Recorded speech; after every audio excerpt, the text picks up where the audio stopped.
What's happening, everybody? Jeff Lightsy Jr. here with the Black Boss channel and the Victory Formation Sports Show. Be sure to hit the thumbs up button, like, share, subscribe, because we upload every single day. Now, Blake Griffin has decided he is going to sign with the Brooklyn Nets, therefore making the Brooklyn Nets a super team. If they weren't already a super team or super team, now they are, because they got another former All-NBA, former All-Star on their team. Blake Griffin, 5-time All-NBA, 6-time All-Star, to join with James Harden, a former MVP, an All-Star, Kyrie Irving, a champion, an All-Star, and Kevin Durant, a champion, a former MVP, and an All-Star, all on the same team.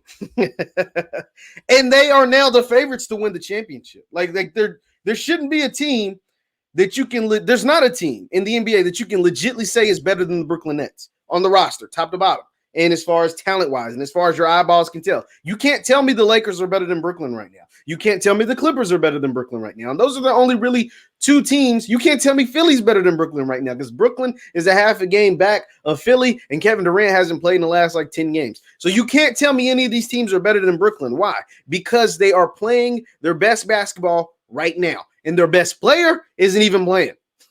They're playing their best basketball right now, and their best player isn't even playing. They're playing their best basketball right now. The best player's not even playing, and his name is Kevin Durant.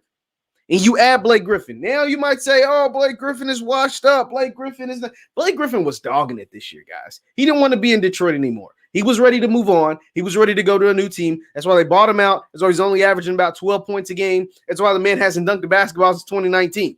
Now, you're not getting the Blake Griffin of Lob City.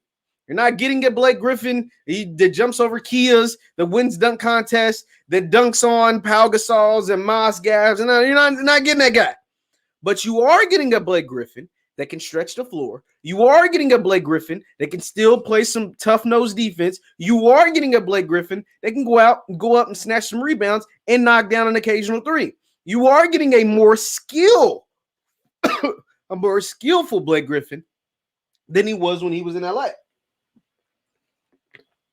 Blake Griffin does have better handles than when he was with the Clippers. Blake Griffin does have a better three-point shot than he did when he was with the Clippers. Blake Griffin is older, so he understands how to play the game, and the man's still in his early 30s. He's still in his early 30s, and he still has a lot of basketball to play. Now, one thing the Nets don't have an issue with is scoring the basketball. We know Kyrie, KD, Harden can all put the ball in the basket. That's not an issue.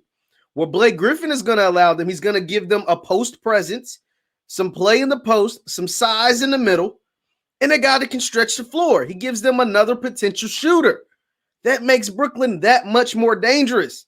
I still think Blake Griffin has a lot of basketball left in him. He was dogging it in Detroit. He didn't want to be there. He was dogging it. He wasn't playing hard. And you're going to see the real Blake Griffin with Brooklyn. So that being said, with the real Blake Griffin playing in Brooklyn, that's our scary team. There's not a better team in the NBA than Brooklyn right now. Now, if Anthony Davis comes back healthy, maybe we have a different story. But before Anthony Davis even got hurt, he wasn't playing that well. And now the fact that he has an injury, and now the fact that the Lakers are struggling without him, and now the fact that Brooklyn has added Blake Griffin makes things a whole lot more interesting. The Brooklyn Nets are scary, or even scarier than they were before. Leave your thoughts and comments down below. Once again, I'm Jeff Lightsy Jr. at the Victory Formation Sports Show and the Black Boss channel. Be sure to hit the thumbs up button before you leave. I'll see you guys next time.